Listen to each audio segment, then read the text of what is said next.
to. Right now, I got baseball on. I think I need to.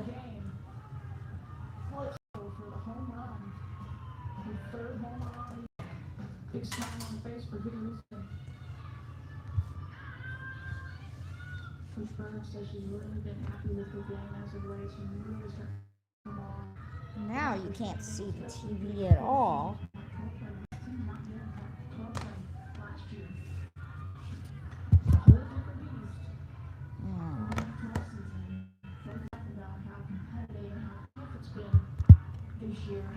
What, I gotta hold it just to get the goddamn TV on? Jeez, this is ridiculous. I don't know why table's too high, because it won't get my TV. I thought it was gonna be an advantage.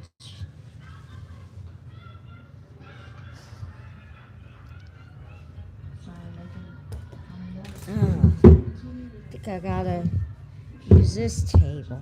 The other table sucks. Okay.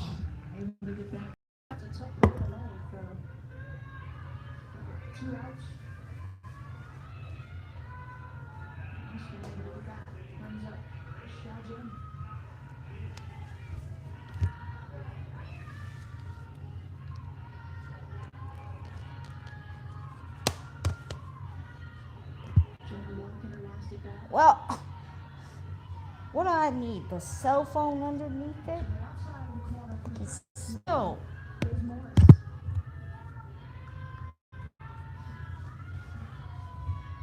What is with this TV? I can't seem to get it no matter what I put underneath it. I can't see the TV. I don't know why. I don't know why.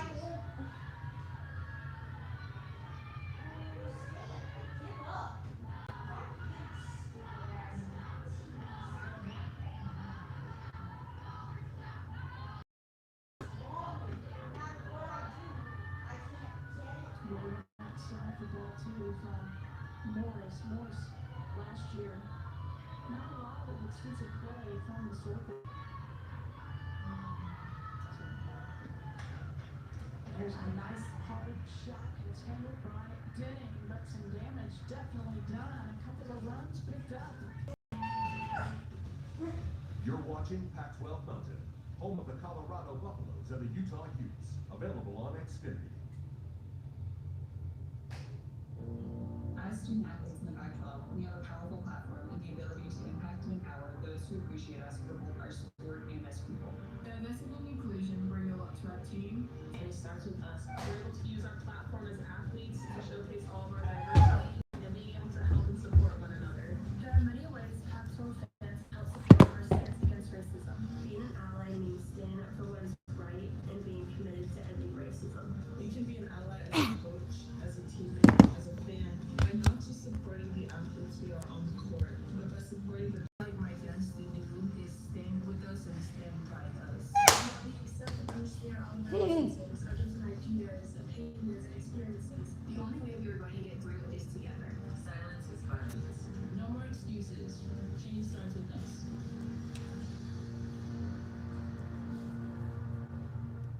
Hi, I'm Tad Boyle. 40 minutes of basketball.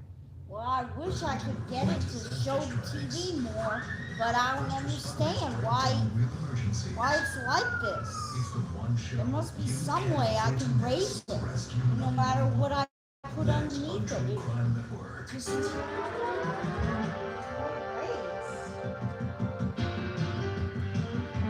Do I need more video games? There must be something I do.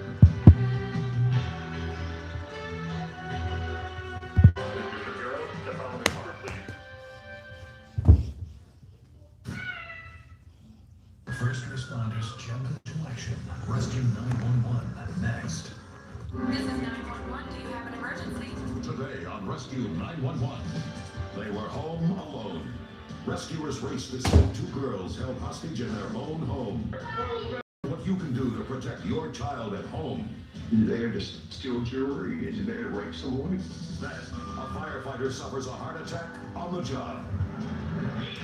All of a sudden, I saw Gil's body tighten up. Rescuers fight to keep their friend alive on Rescue 911.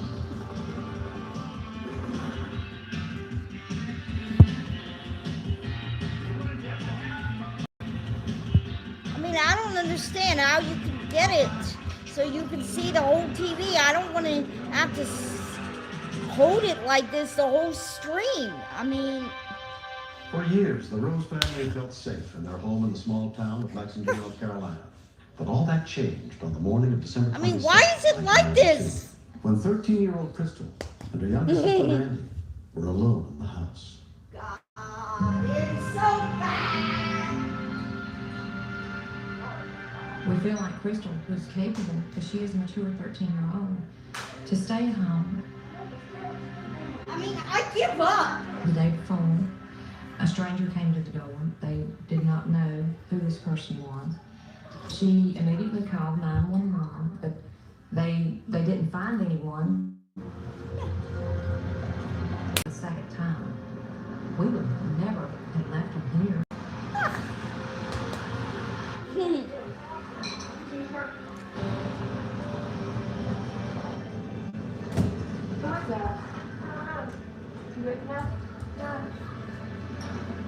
The house sits 300-400 yards off the road. There's only a small opening in the trees to the highway. Apparently it was a building of their suspicion. Something told them it wasn't right. Seeing a car they didn't recognize. Seeing a person they didn't recognize. And then you put on gloves.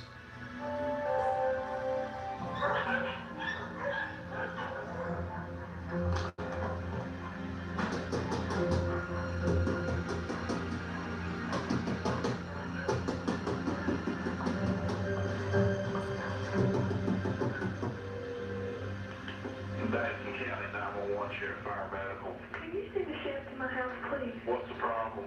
We got somebody at my door. Okay, is this where we were at yesterday? Yeah. Davidson County Dispatcher Steve Lee took the call. Yesterday didn't turn out to be anything, and my first thought was, well, you know, it's going to be the same thing. Is it the same But person? you have to treat everything like it's real. Okay, are you there by yourself? When we continue, I've heard people being beat up on the telephone. I've heard people having heart attacks on the telephone. But just to lose them completely. Maybe if I put the video game console on here, maybe that'd be better than the books.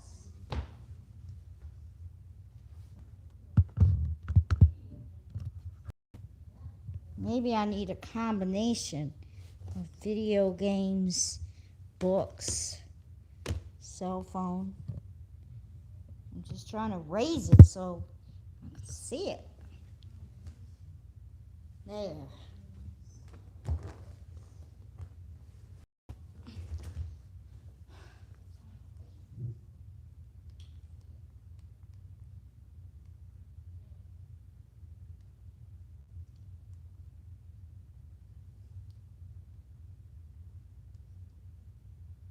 What to do when disaster strikes. First responders break down real emergencies. It's the one show you can't afford to miss. Rescue 911. Next on True Crime Network.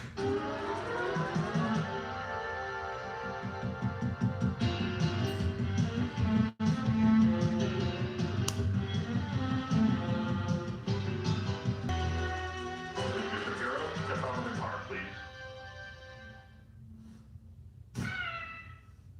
First responders jump into action.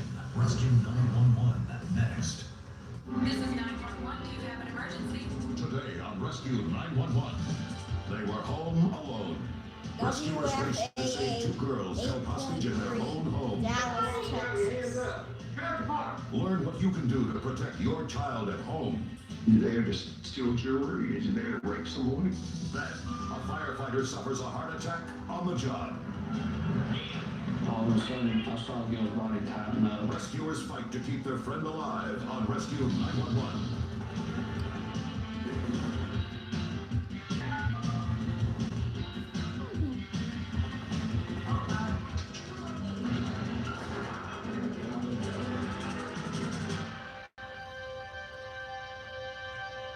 For years, the Rose family had felt safe in their home in the small town of Lexington, North Carolina. But all that changed on the morning of December 22nd, 1992, when 13-year-old Crystal and her younger sister Randy were alone in the house.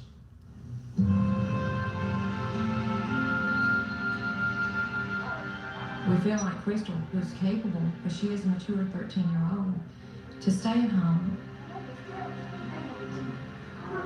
The day before, a stranger came to the door. They did not know who this person was. She immediately called 911, but they didn't find anyone.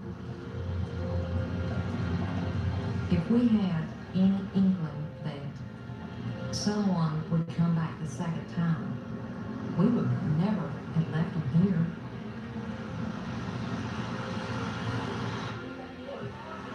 Who is that? You good now? No. The house sits 3,400 yards off the road. There's only a small opening in the trees to the highway. Get in the room and don't have any more.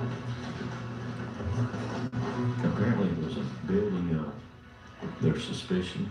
Something told them it wasn't right. Seeing a car they didn't recognize. Seeing a person they didn't recognize. And then he put on gloves.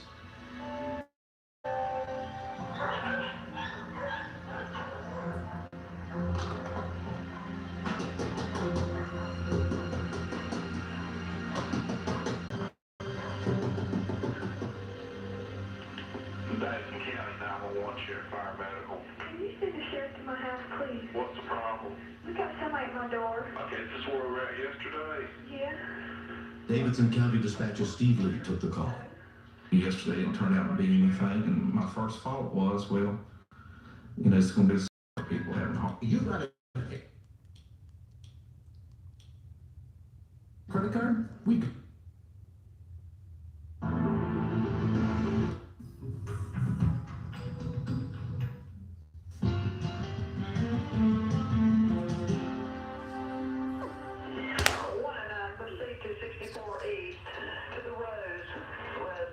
My partner Sandy Williams and I, we know Sandy's getting help going.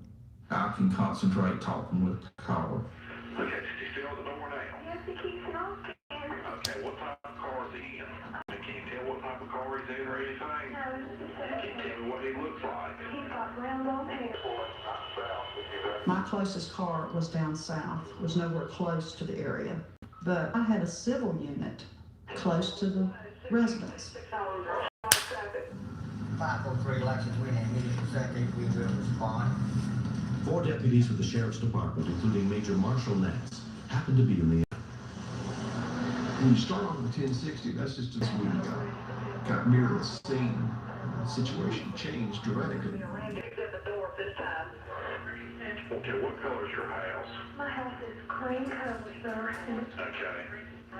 He's knocking real mean. Okay, just a second. I've got somebody there real quick. Real close.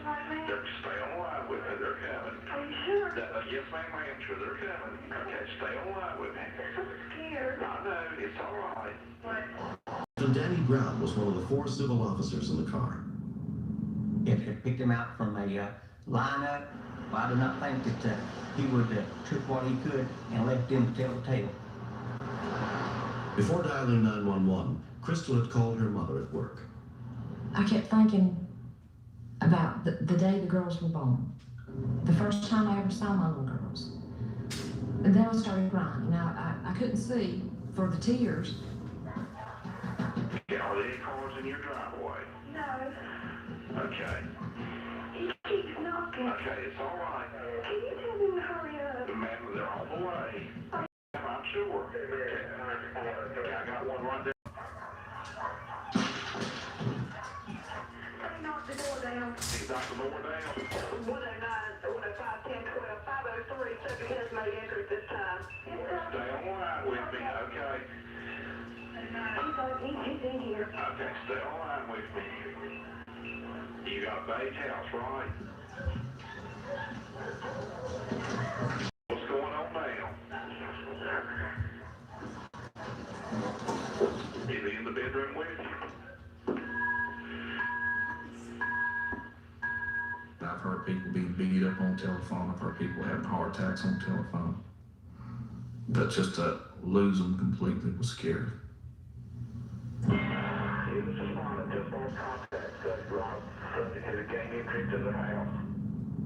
didn't know if he was in the room with them and had he took them hostage or had he heard them before we got there. I just saw a figure of someone in the door.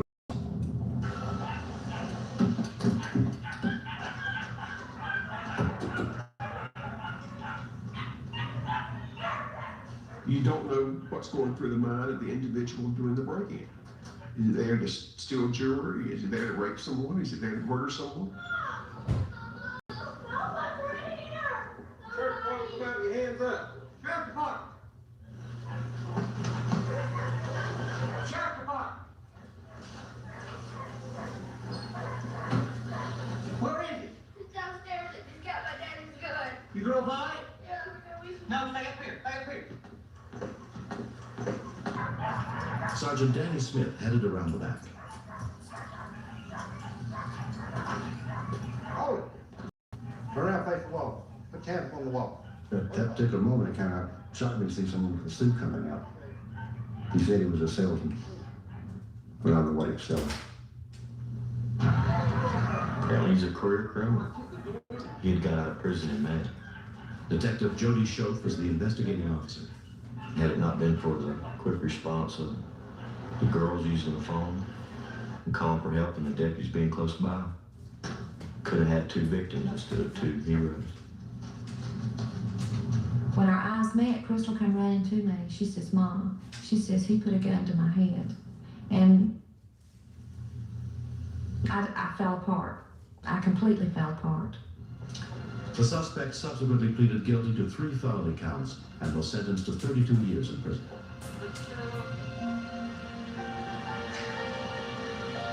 Six months have passed, but the painful memories of that day still linger.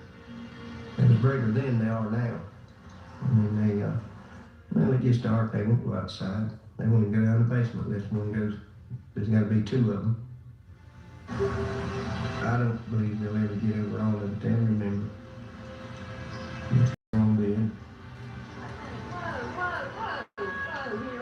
Later on, she says, Mom, I was shaking so bad, I couldn't get to the gun. I said, Crystal, don't worry about it. You done the right thing. You done the right thing. I'm glad she didn't load the gun, because he could have taken it from her. He could have used it on her. It's changed my view of people having their guns on display. The military, the police, the ones I'm aware of that are trained to handle a firearm in a defensive manner under those stressful conditions. It's a lot different than shooting skeet.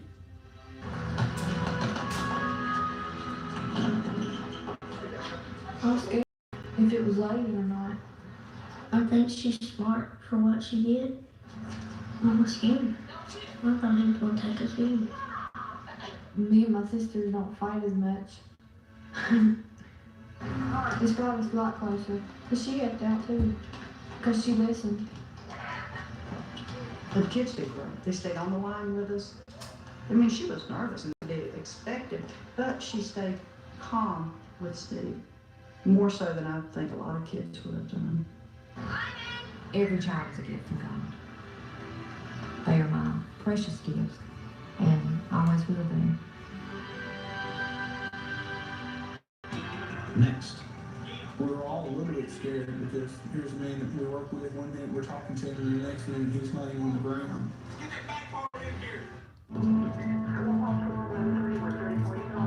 Andromeda, what is drop result? 790. Then?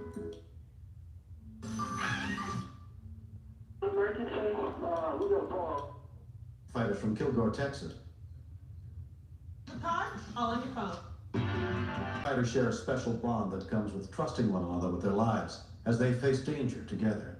For one group of firefighters from Kilgore, Texas, that trust was put to the ultimate test on the afternoon of July 26, 1991.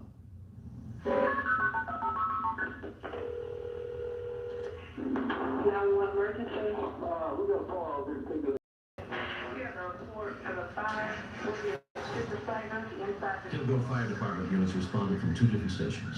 including EMT firefighter Danny Eason. We as firemen are just like family. Whenever you're at the fire station, you're with those people for 24 hours. You're never apart. They probably spend more time together. We rolled into the front. Our 2 engine was already there. The siren was getting those people out of the building. Captain Gil Messer rushed in without putting on his air mask.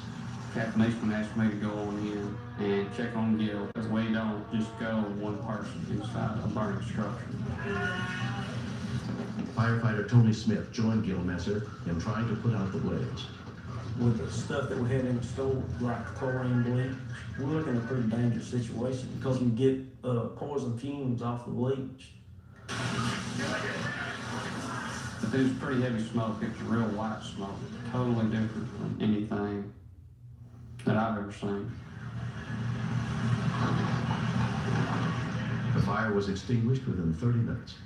We were all standing around talking, and Gil made the comment to me that he felt like he had gotten a little bit.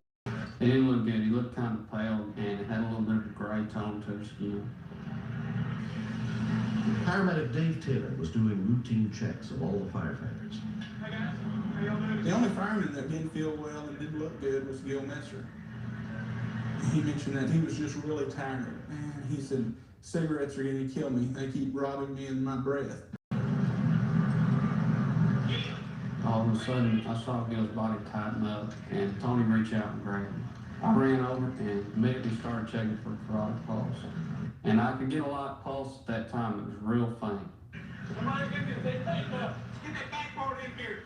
We were all a little bit scared because here's a man that we work with. One minute we're talking to him, and the next minute he's laying on the ground. I couldn't get any reading on the blood pressure cuff. So I went and checked his carotid pulse again and couldn't get a pulse. Let's go, let's go, let's go. I thought that maybe it was the chlorine bleach, that maybe he had gotten some smoke and it had caused him to have a seizure and caused his heart to stop. Just as soon as we got him in the ambulance, I started chest compressions on the Gil. Robert, call the hospital, tell them go ahead and call Code Blue. I've done CPR several times, but I've never had to do it with one of my fellow firemen. Gil's condition continued to grow worse. He did not revive in the ambulance, and driving in, I thought I was going to see my first firefighter die in the line of duty. Within 5 minutes, Gil Messer arrived at Roy H. Laird Hospital, where a medical team was standing by to treat him. 1, 2, 3, go! When we got to the emergency room, I started having my first doubts. He just had that look that when somebody looks that way, most of the time, that you're not going to be able to get them back. Dr. Tom Beats was on his rounds when he heard the commotion in the emergency room. What's the history? As I walked in, I saw that the patient was in ventricular fibrillation. Pull it back. Okay. Come on, Gil, let me get back. Clear, clear, clear. Come on, Gil. He didn't respond. He stayed in ventricular fibrillation. And there's just a feeling of despair. We're doing the things we should be doing, and he's not coming back. Chief Ronnie Moore was one of Gil's many friends who rushed to the hospital to see if he could help. I decided that I needed to notify some of his family, and Gil's brother is a fireman, and instead of calling his wife, I decided to call Bruce. How bad is it? At that point, I told him, cut the book, reading between the lines, tell me what exactly happened. And all he said was, he's not going to make it. Going to increase to 300, that shot. 300, clear. Dr. Bates defibrillated Gil, and we got and then the heartbeat just started getting slower and slower and fading off. 2 milligrams a minute IV. We'll go on and begin chest compressions. At that point, I started thinking we weren't going to be able to get him back. Come on, man. Benny, you need a break? Nobody was ready to give up on Gil. Come on, Benny. Danny had been doing chest compressions on his friend for more than 30 minutes. When he became exhausted, he finally let Dave take over. How much time has it been? About 30 minutes. He's back in V-fib again. Let me go ahead and try one more time. Good. Clear? Come on, Gil. Hold off on chest compressions. Come on, Gil. Come on, go through there. No pulse. Come on, Gil. Okay, he's got a pulse. Come on, He's Bubba. got a pulse. After a few seconds, he came back. Come on, Gil. Pressure 70 is strong. Over the next minute, he developed a regular rhythm, just like you and I have. He's got a good pulse. Go ahead and suction him out. Even though he had a heartbeat, he still looked dead. But all of a sudden, his eyes went forward. He looked up at me. I said, "Gil, can you hear me?" He nodded his head, yes. Oh, man. I agree. I honestly believe that day I saw the light come back into Gilmester. I talked to him for a few more minutes.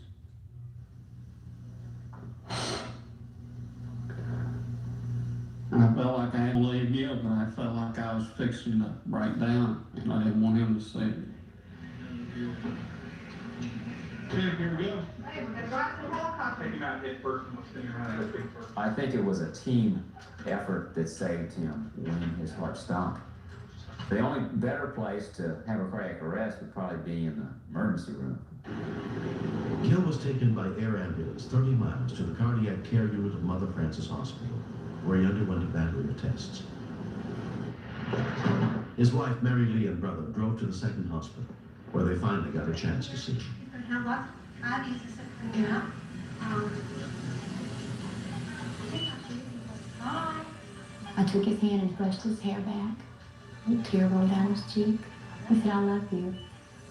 He looked wonderful. It was so good to see him lying there. 2 months after his heart attack, Gil Messer returned to work alongside his friends and co-workers. The grace of God saved my life. Maybe the reason I'm still around is to tell firefighters to eat better foods.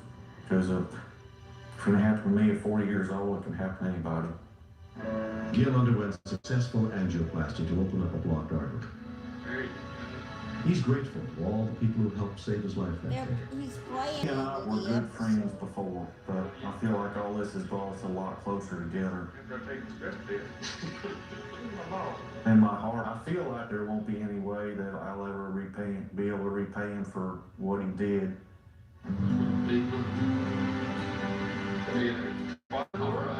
Me and Gil have a friendship now that can't anybody ever take away from.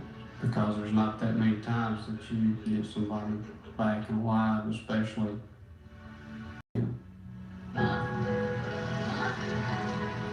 He has been through all the rehab, and he's been a wonderful patient on his diet. Erin has always given Gil a real hard time about being a smoker. She's learned this in school, that smoking is bad for you. I don't smoke anymore and feel real good. I want to see Erin grow up and graduate, get married, have children of her own. That's why I wanted to live. I'm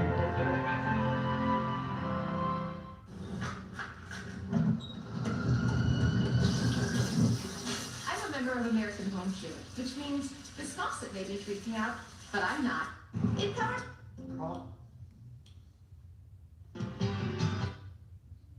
You're gonna wake up. Then, boys watching horror as their father falls from a cliff.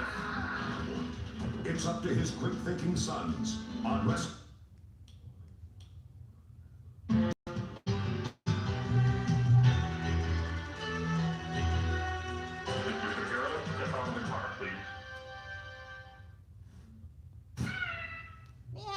This is 911. Do you have an emergency? Today on Rescue 911, a household horror.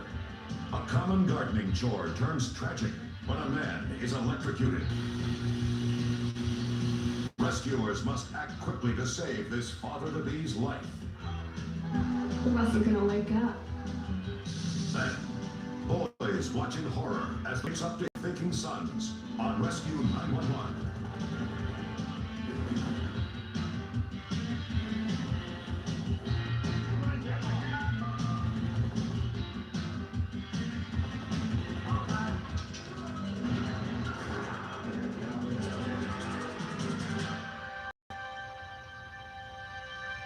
We begin on August 10th, 1991, in the suburbs of Cincinnati, Ohio, where Connie Allen and her husband, John, were doing chores.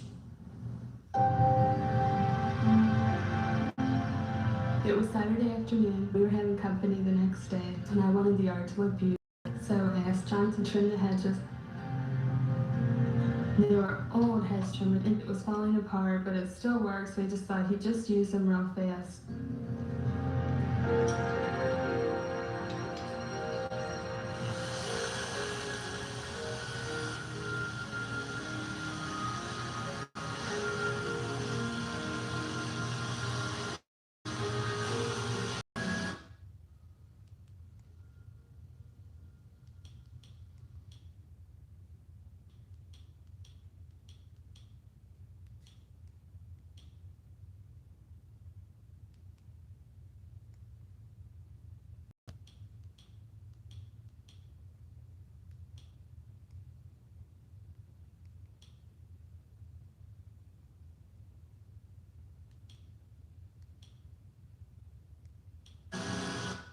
Coverage helpline, you can too. Call now, it's free. Call 1-800-705-8100. That's 1-800-705-8100 now.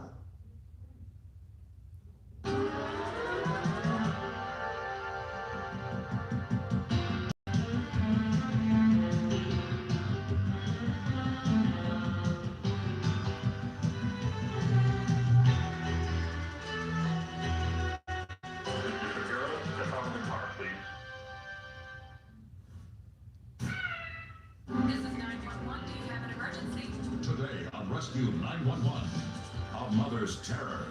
An afternoon outing turns tragic when a girl is swept away in strong currents.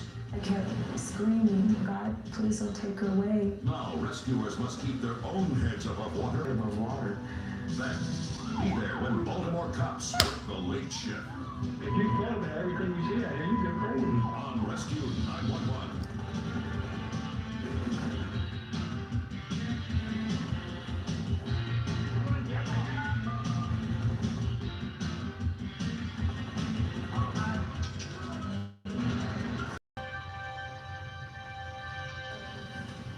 Tragedy can strike so swiftly. I'm William Shatner. Tonight, true stories that explore the heights of courage and the depths of the heart on Rescue 911. We begin on June 11th, 1991 in Golden, Colorado, as Ruth Martinez, her two daughters, and their friend were enjoying a relaxing day along the shores of Clear Creek.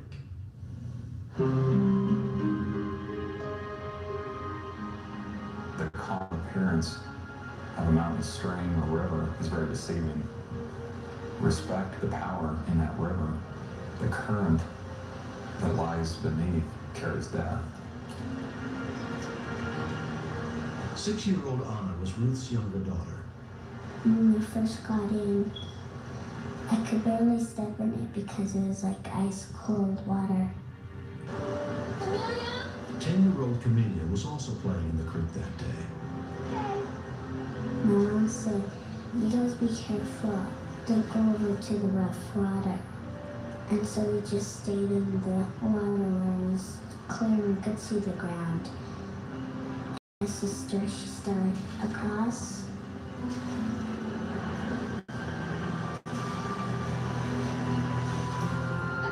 That's enough. Excuse me? Sure, go ahead.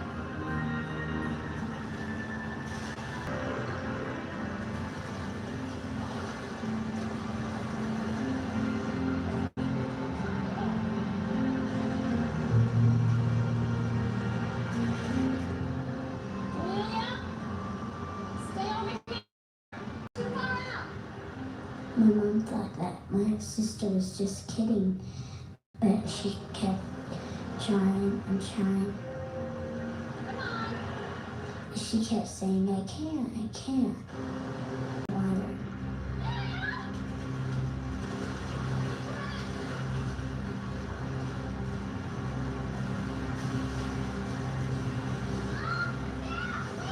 I had to swim back, but she couldn't, and then they started going down the river.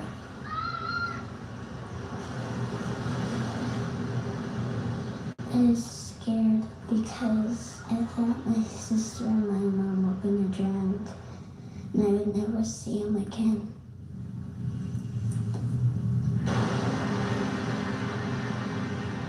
When we continue.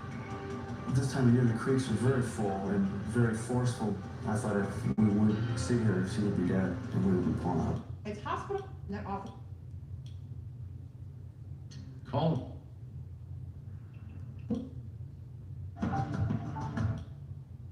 River she had fallen into.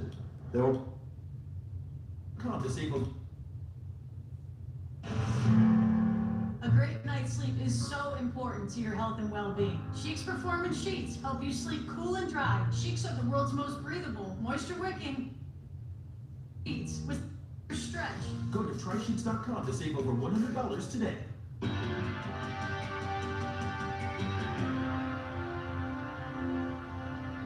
When Ruth Martinez attempted to rescue her 10-year-old daughter Camelia from the rain-swollen river she had fallen into, they were both swept away in the swift-moving waters.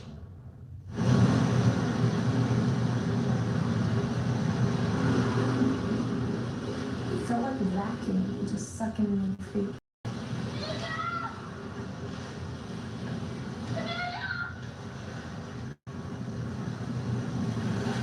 I kept screaming, God, please don't take her away. Don't take her away. Fire department, this is an all-call fire call. Respond to the area of the Clear Creek, like the campground, juvenile or water. Glenn, you hear that? Detective Stan Ross and Glenn Moore were on duty that day at the Golden Police Department. Let's go take a walk along the creek, see if she comes out. This time of year, the creeks were very full and thought if we would see her, she would be dead and we would be pulling out a body. I mentioned to Glenn that I'm really not a very good swimmer, and he said, well, I'm not a very good swimmer either. And I looked at him and said, okay, partner, I'll save you if you save me. I didn't, in my wildest dreams, think that we would actually see her. What's that over there? That's her. Commander Bill Kilpatrick also heard the radio dispatch. Had this call been aired 30 seconds later, 45 seconds later, we would have never seen her in the water. She'd have been past us. There was a... And the next thing I know, I went under. It was just like someone grabbed my legs and pulled me.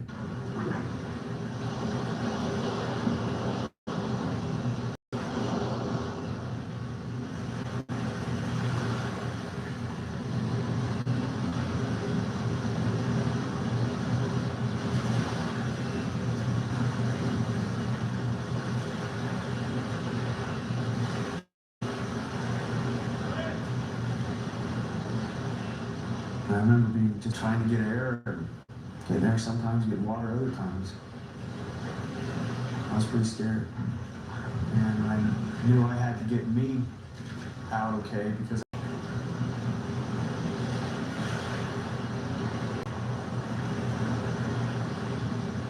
I didn't know where I was in respect to the girl or even Glenn or anybody else. I grabbed onto an overhanging tree branch and that's when I looked up and there was Glenn. He was doing his best to keep the girl's head above water. But every time he'd do that, he'd go under. And he hollered something about he can't hang on to her. And we just looked at each other and we knew what to do.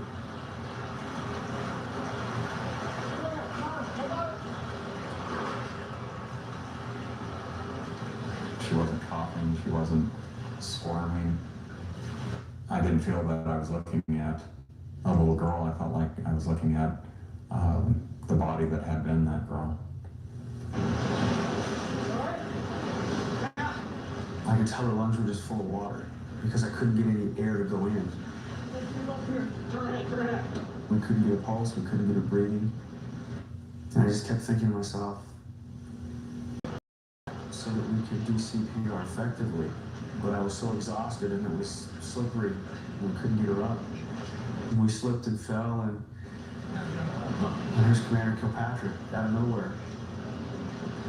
I put my hands behind him, pushing him up the hill. And I'm thinking, well, I'm glad at least that the water's this cold because maybe it'll give this child. Responding from Officer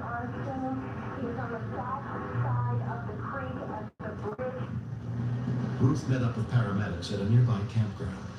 I asked him, please take us with you, please take us with you. And I was hitting the hood of his ambulance, and he said they found her.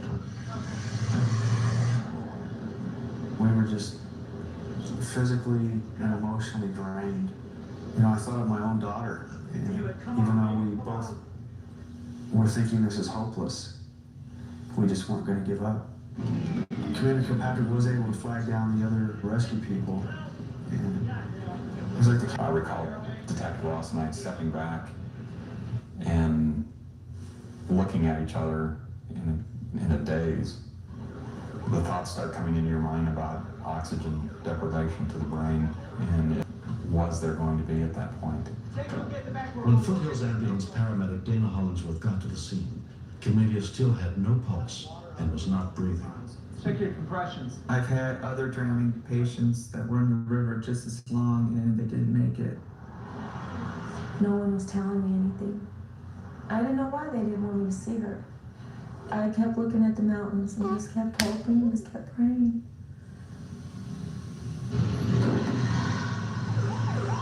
They finally managed to restart 10-year-old Camelia's heart at the scene. She was then examined by emergency physician Carla Murphy. We do have a saying that no one is dead until they're warm and dead. Whereas a normal body temperature is 98.6 degrees Fahrenheit, Camelia's temperature was 83.6 degrees. And yet, we found that her pupils were unreactive, that she was breathing minimally, if at all. I expected her to either die or be a vegetable permanently. Martinez. I was quite honest with her mother. Camelia's mother did not seem to understand what I was telling her. Even when I took her into the room and showed her Camellia, totally unresponsive and in a coma. Mother. Thanks for using Locast. We're a nonprofit and need your help to keep operating. Especially now, during the coronavirus crisis, Americans need access to local broadcast stations. Please contribute $5 a month. Thank you. Continued to ask me, when will she wake up? None of us had ever seen anyone come back from the dead. She may be able to hear you. Honey. I figured she was in a faraway sleep and she'll come back. And I seen some water come out of her eye. And I didn't know if it was a tear, but all of a sudden I felt something between her and I. And it felt warm. Camellia was transferred to Children's Hospital in Denver in a deep coma. She'll be in here. During the next 3 days, her mother stayed by her side. She'll know you're here. I didn't eat. I didn't sleep. I didn't shower. I didn't care. I only cared about her coming back. Amelia, we're here, okay? And then she asked me to come to her mouth. Amelia? I put my ear by her mouth, and she said, God sent me back. As soon as they told us that, I think the shiver started at the bottom of my feet and went to the top of my head. I truly believe that this is a miracle.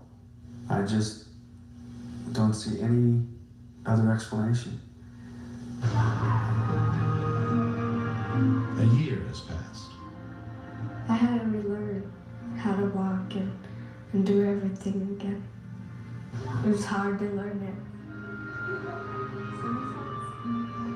She's still working on some of her schoolwork, but the more she practices, that will improve. She just knows things are going to be okay. I'm glad that my sister is back to her old self because we get to do things together again, make fun of each other.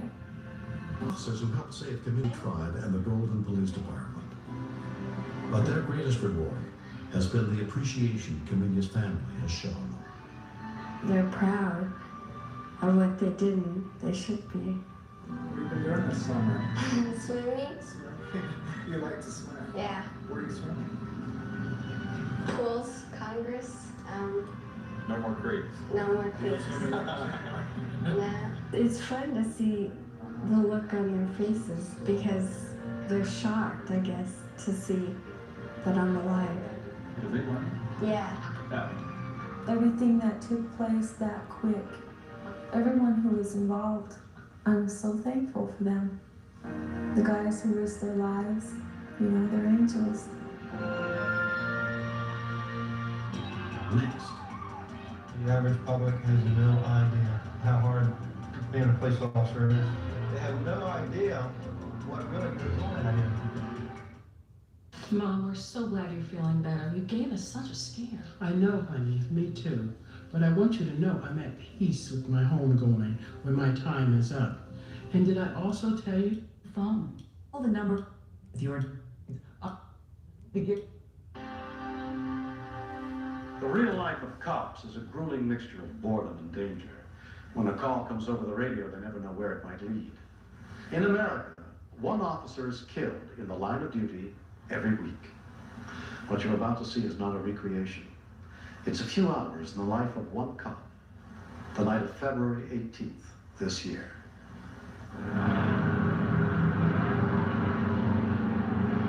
Baltimore, Maryland, a city of light and shadow. But it's the shadows that its cops patrol each night.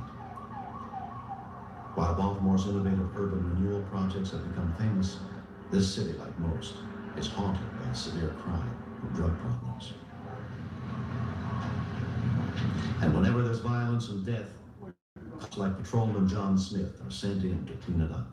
When you're on a scene of any type of disturbance or anything that happens out here, you call the shots. You make the decisions.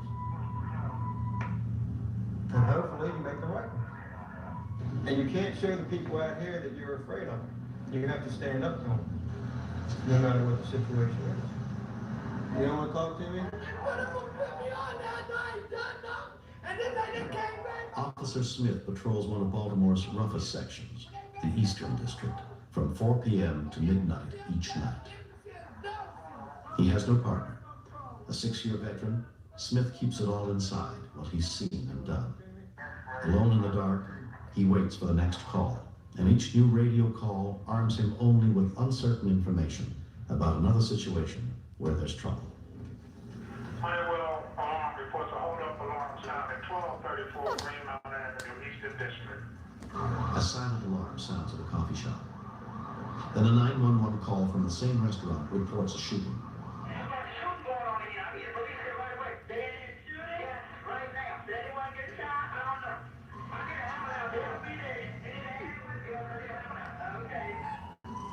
The Yellow Bowl restaurant.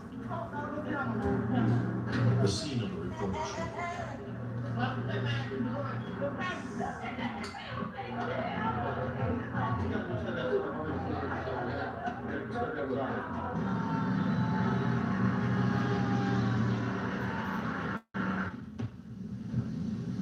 Now be careful.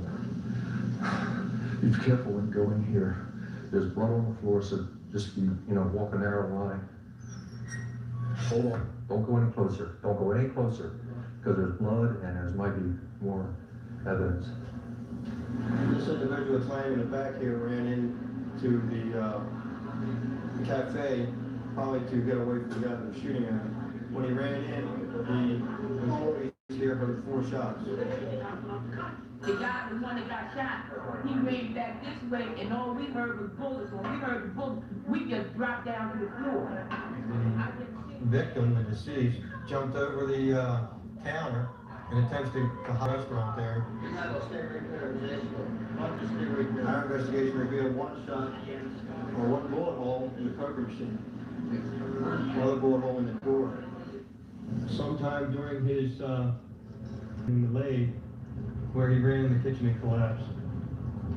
At 11:35, Baltimore City medic units arrived on the scene and pronounced him dead. We searched his clothing, couldn't find any ID. The cops questioned some of the people waiting and watching outside. Come on, man, let's get out of here. They learned that the youth lying dead in the coffee shop is from the neighborhood and only 20 years old. They locate his cousin and close friend. Officer Smith brings him in to identify the body. Hey, Glenn! No. You open it.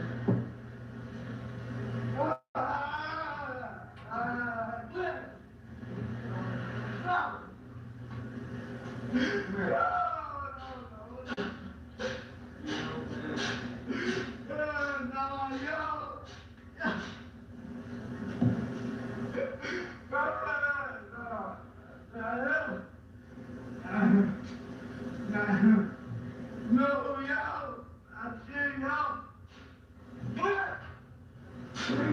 The story is there was an argument that occurred on the street and it came in here.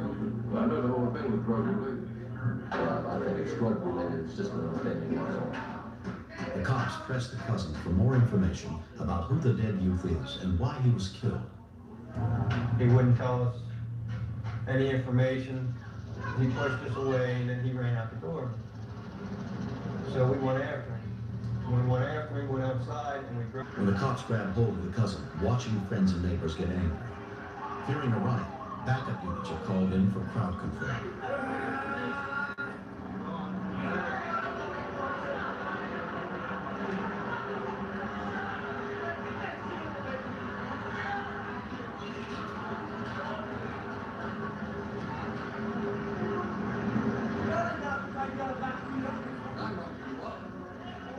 He called for help. The Eastern District officer called for help because he got like pushed out of the way and I held him up on the wall. He was just emotional, upset. The average public has no idea how hard being a police officer is. They just don't realize everything that we see, kids getting killed. They have no idea what really goes on out here. If you thought about everything you see out here, you go crazy. A suspect has been arrested, but Smith may never know why this youth had to die. Attention anyone on Medicare. You could be missing out on 2021 Medicare-approved benefits you may be eligible for. I see so many Medicare commercials, but I don't know if I should call and check up on my benefits. And then 6 right now. Next. This is 911. Do you have an emergency? Today on Rescue 911, they were home alone. Rescuers were hostage in their own home. To protect your child at home. You there to steal jewelry?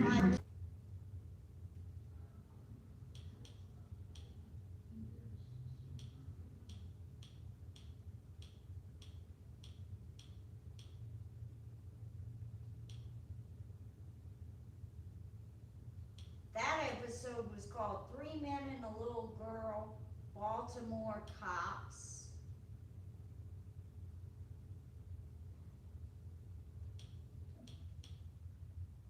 I think I'll do head Pelvic pain, and some blood in the urine. Rare side effects, including bleeding and infection, may lead to a serious outcome and may require intervention. Lasting relief, people, is here. Ask your urologist about UroLift or call 800-704-9600 today.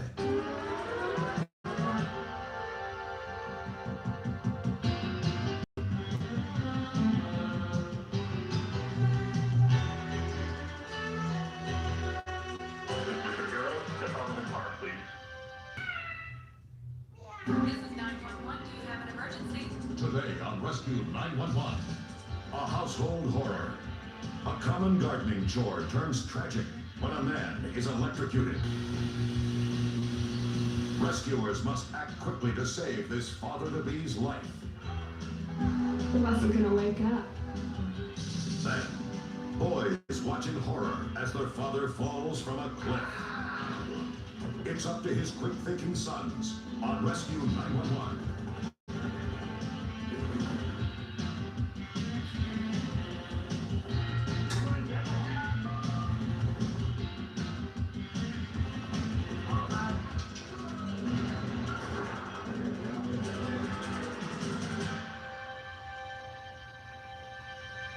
We begin on August 10th, 1991, in the suburbs of Cincinnati, Ohio, where Connie Allen and her husband, John, were doing chores. And I wanted the yard to look beautiful, so I asked John to trim the hedges. They were old hedge trim and it was falling apart, but it still worked, so he just thought he'd just use them real fast.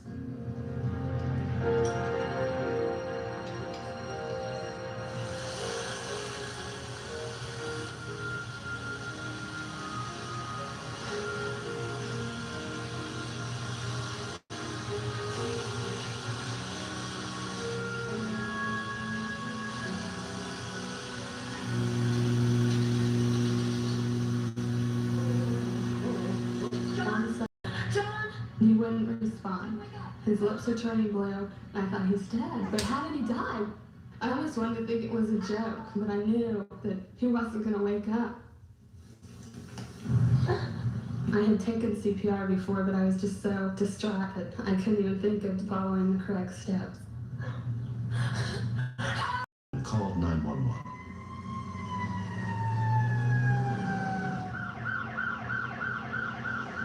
From 2 doors away, Reed Bogart also rushed over to help. It was very scary. He's laying there and he's blue. I assumed he's dead. And I didn't even know why he was laying there. I don't know CPR, but I gave him mouth to mouth, hoping that I could do something. Is he breathing? Having a baby.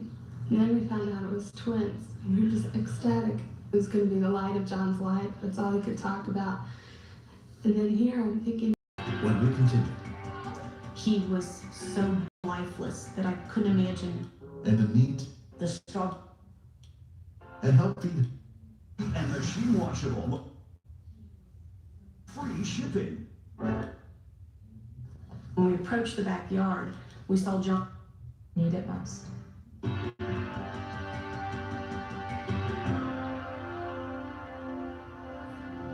Come on, John. Lois Siegel, registered nurse, and Sharon Burns had also heard Connie. When we approached the backyard, we saw John lying on his back, and he looked terrible. He was so blue and so lifeless that I couldn't imagine anybody coming back from that point. One, come on, Joey, 4, 5. She's 7 months pregnant. This is a time a lot of babies are born premature, especially twins. And you're thinking, she's going to go into labor if she doesn't calm down. No pulse. 1, 2. Within 8 minutes of the call, Cincinnati Fire Department rescue units arrived on the scene. When I first saw the victim, he was basically clinically dead. No pulse, no respiration. Even though CPR was being applied, apparently there was not much oxygen getting to the victim's brain because his face was extremely blue. So we immediately proceeded with hooking up the Heart Start 1000 semi-automatic defibrillator. 1005. Did anybody see 1001? This Heart Start 1000 machine was put on loan to the city of Cincinnati as a test program. This machine had a rhythm to it. So the defibrillator called for a shock. All clear, clear, clear, clear. Check his respirations, Jim. I'll check his pulse. I kept glancing at him thinking, he's just not coming around, and he should be by now. They turned around and said, his heart's beating and he's breathing on his own. It's like Christmas in July. It was the most wonderful feeling you've ever had. And then you just started praying that everything worked out all right. John was taken to Providence Hospital in a coma, where he was examined by emergency physician Daniel Franklin. Though we knew that CPR had been administered early, that he had been defibrillated early, there was a chance that he would not come out of the coma.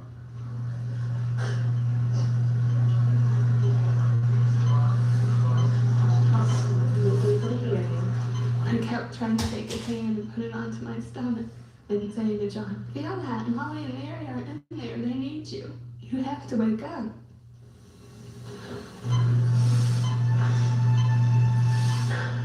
And they said maybe if you give him a loud yell with a familiar voice, he'll wake up. So all night long I had been yelling, John, John. And this time I yelled, John. And all of a sudden he just sat up, turned his head from side to side, and he just smiled. Say that, say that now. You say it. You're lucky. This year alone, I've been blessed with twins, recovered from a near fatal accident. I'm the luckiest guy.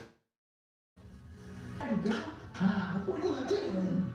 There's not a day that goes by now where I'll see John with the babies, and I think they could have been without this. So grateful. I'm so happy for them that they... Frayed headstrom cord with a 3-pronged plug into a 2-pronged adapter. It's properly grounded.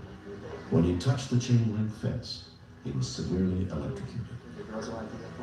Had that 2-pronged adapter not been on, it would have immediately turned off. Did you need something? Do you need a toy? When John was in his coma, I was promising him that he could play golf whenever he wanted, that he'd never have to do yard work again. God, no. She lied. It's funny because your perspective changes so dramatically when something like this happens, and you really focus on the important things in life, like your family and your kids, and that's what's important to me. But that yard work really stinks. You know, just don't do it. I'm so grateful to Reed and Sharon and Lois and that rescue squad. They saved John's life. That means everything to us, so therefore they mean everything to us. I had my first kiss on him. It wasn't me. Next. Rescue? Oh, yeah. He fell off a cliff, too. Fell off a what? He's injured. Where did he fall at? He fell off a cliff. Attention everyone on Medicare. I have Medicare. I have Medicare too. It's a new year, and that means you may qualify for new Medicare benefits. Did you know that you may be eligible to get up to $148 added back to your Social Security check every month? The Medicare Benefits Hotline is now open. Just call 800-861-4548 now. Call now to get a free Medicare benefits review and see if you're eligible for new Medicare plans with Medicare-approved benefits, including dental, vision, hearing, and prescription drug coverage. What additional benefits can I get with a Medicare Advantage plan? New Medicare plans may include free eyeglasses, free hearing aids, free meal delivery, free prescription drug delivery, and much more. You may also qualify for a plan with $0 premiums, $0 deductibles, and no copays. You don't get these benefits automatically, so call now. The call and Medicare benefits review are absolutely free. Just call 800-861-4548 now to see if you qualify. All it takes is one fast and easy phone call. Just call the toll-free number on your screen now to see if you qualify for new Medicare plans that may include free eyeglasses, free hearing aid delivery, free prescription drug delivery, expanded at-home telehealth visits, and much more. It's a new year, and that means you may be eligible for newly expanded Medicare benefits. Remember, you don't get these benefits automatically. I want these new benefits. Call now. There's no obligation to enroll. The call and Medicare benefits review are absolutely free. Just call 800-861-4548 now. That's 800-861-4548. See yourself. Because this is not just a mirror, it's an unstoppable community. Come on, one more. It's every workout. Come on, let's go. For everyone. So join in now.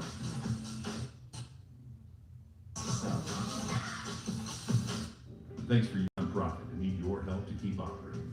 Especially now, during the coronavirus crisis, Americans need access to local broadcast stations. Please contribute $5 a month.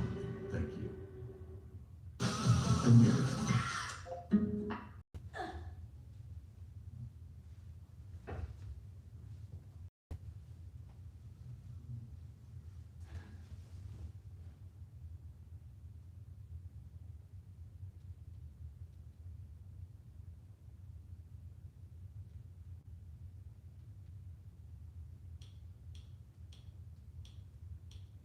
Some reason I got exited out of Streamium.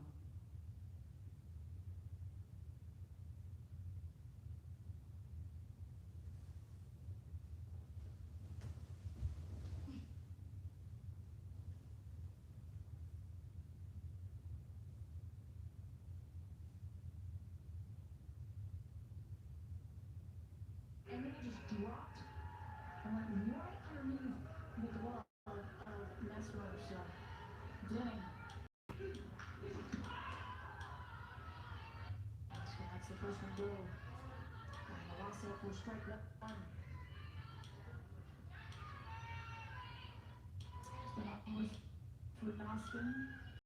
It's softball slugger save that's next.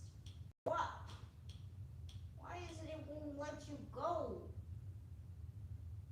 I just said resume from beginning and I don't know why it kept going. going back. As I watched 15 minutes of it.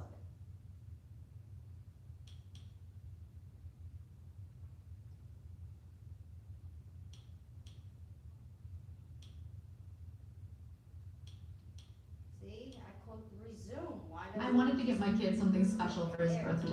Like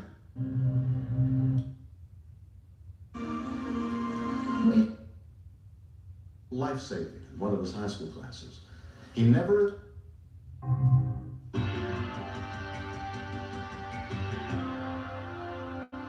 14-year-old Jeremy McLaren of Charlottesville, Virginia, had learned basic life-saving in one of his high school classes. He never imagined that within a few weeks he'd be using those skills to try and save the life of someone he loved.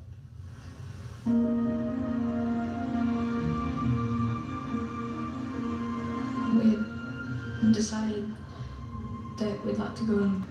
When we got to there, we didn't really recognize it and stuff, but it was really awesome looking.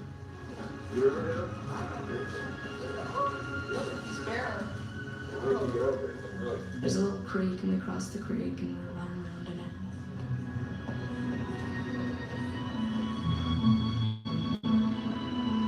it. There's this huge 80-foot cliff and everything, and so then we went over to the cliff and we started to climb and everything. My dad was looking around for a good place and found a good place and started climbing.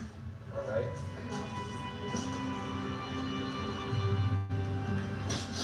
I didn't want to climb it because it looked too scary and steep and everything. But there was a ledge about 15 feet up, and I thought, well, I can make it up to that, and it'd be neat just to sit on that ledge and everything.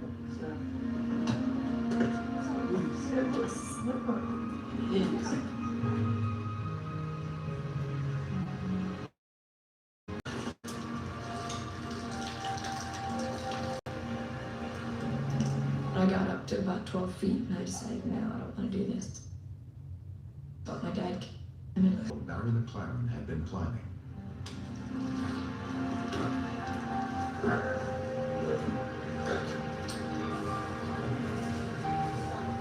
We found a trail that just went up like a hill or something, went and just led you right up. We looked down, we saw my dad climbing. He says, I don't know if I want to go on or not, but going up sure does look a whole lot easier than going down. Barry had been climbing the sheer rock face for nearly 20 minutes when his muscles began to cramp.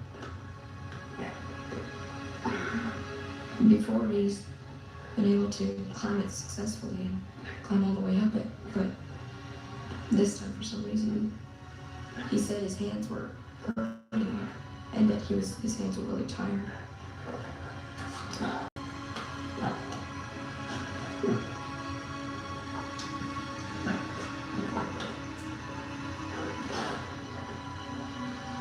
I was watching it. He was climbing right about 5 feet diagonally from me, and I was just sitting there. I could have reached down my hand and touched him or grabbed onto a tree and helped him up or something.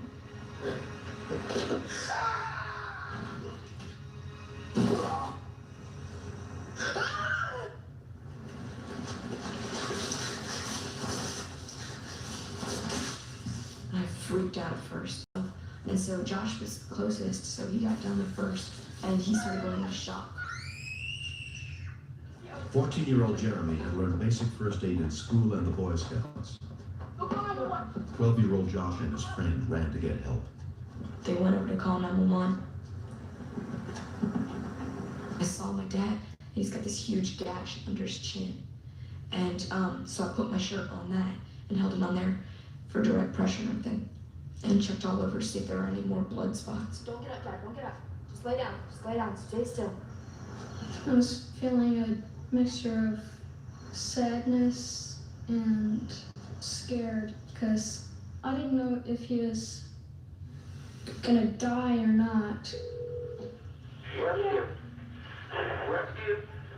Yeah. He fell off a cliff, injured. Fell off a what? He's injured.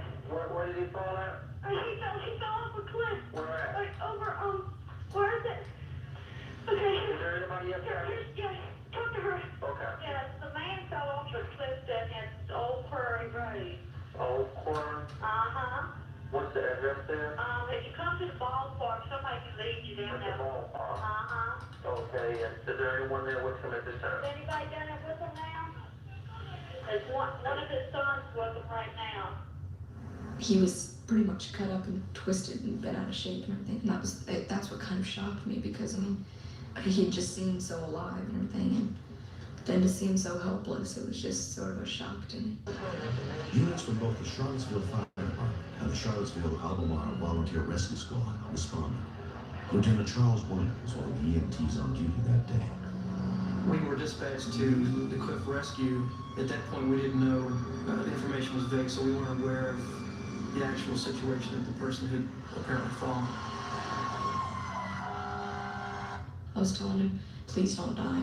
Everything's gonna be okay. You're gonna be home, Mom's gonna see you and everything. She'll be happy to see you.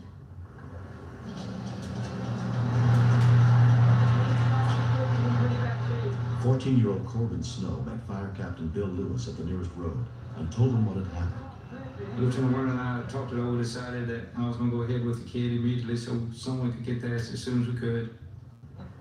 Corbin and Captain Lewis hiked the half-mile to where Barry had fallen. Right here. What happened? He falls off the cliff right up there. After talking to his son, and his son explained to me that he almost was at the top of the cliff before he fell, and he was even in the shape he was in then. His son Jeremy was there, and he was able to give us information specifically as to how his father fell, which helped us in providing the best treatment that we could. We were able to determine by the mechanism of injury that he probably had a great deal of internal injury, and we realized that he Barry McLaren was rushed to the University of Virginia Medical Center in critical condition. Dr. Adam Abram was the general surgery resident on call that day. Get air into your lungs. Okay, 1, 2, 3. We came into the emergency room and he had obvious facial trauma, a lot of hemorrhaging from his mouth, open gaping wounds on his lower chin and on his cheeks.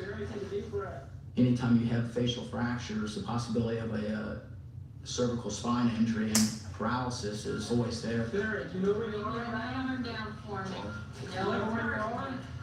His mental status was slowly deteriorating. He wasn't able to communicate as well. He seemed to be losing his orientation. Pelvis is stable, skull is soft. Okay, this leg here is obviously broken. There's a bone deformity right here. Okay. Are they ready? CAT scan yet? As soon as she was notified of the accident, Barry's wife, Mary, came to be with her husband. He had fallen evidently on his jaw. His mandible was broken in 25 or more places, and it evidently shot out into his face and into his forehead. The doctors came out and talked with me and got me to sign permission forms for the surgery that he was going to face that day for the bleeding in the brain. He is responding. The operation to relieve the buildup of blood on the brain was successful, but with numerous broken bones throughout his face and body and a punctured lung that led to pneumonia, Barry's life was not out of danger. When his eyes opened, they were so filled with pain. I had never seen anything like that before. But his eyes, you could see that there was a great deal of pain in his eyes. I never really was able to talk to him because his jaw was wired shut and they had his face all bandaged up. His jaw was still in pieces, basically. My mom and he knew sign language and they could communicate that way. Jeremy and Josh were with me. I went over to the bed and the boys were getting a little bit worried about him too because he was signing in sign language. No more pain. Want death. Want home. And I knew he didn't mean this home. He wanted to go to his heavenly home.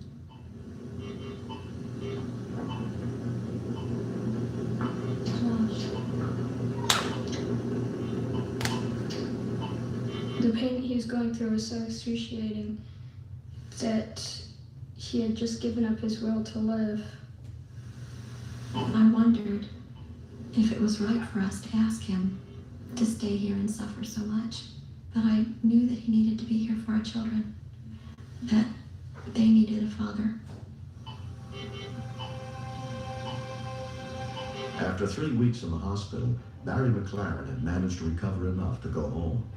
but he still was facing 5 months of painful physical therapy before he would be able to walk without crutches.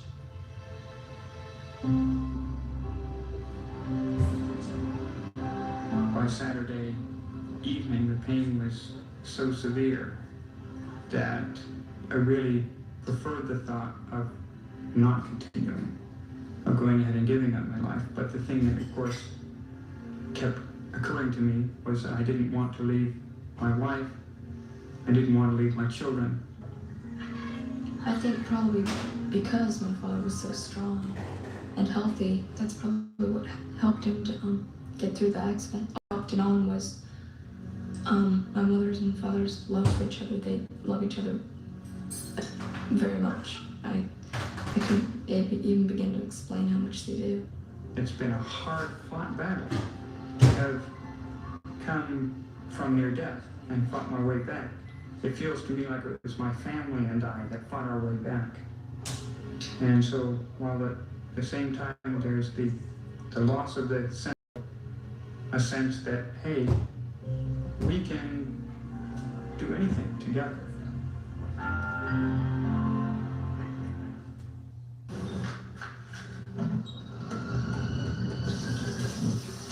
a member of American Home Shield, which means this faucet may be freaking out, but I'm not.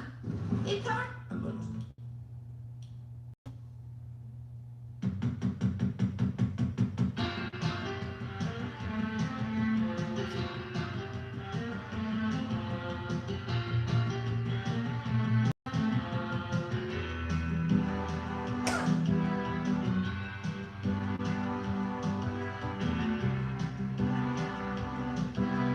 Thanks for using Locast. We're a nonprofit and need your help to keep operating. Especially now, during the coronavirus crisis, Americans need access to local broadcast stations. Please contribute.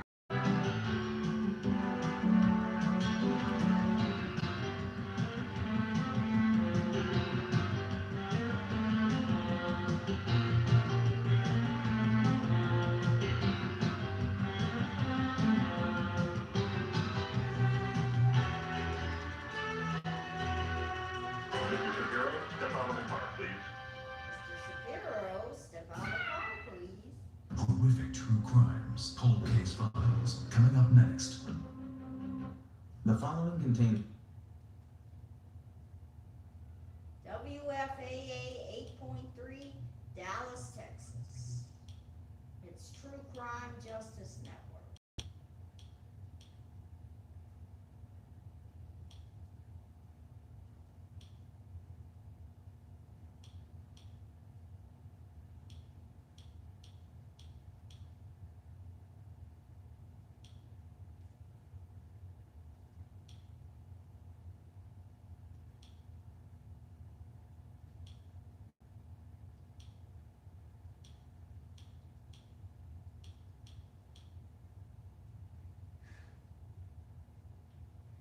Okay, I'm gonna end this live stream now. For more Rescue 911 videos, smash the subscribe button if you haven't already done so.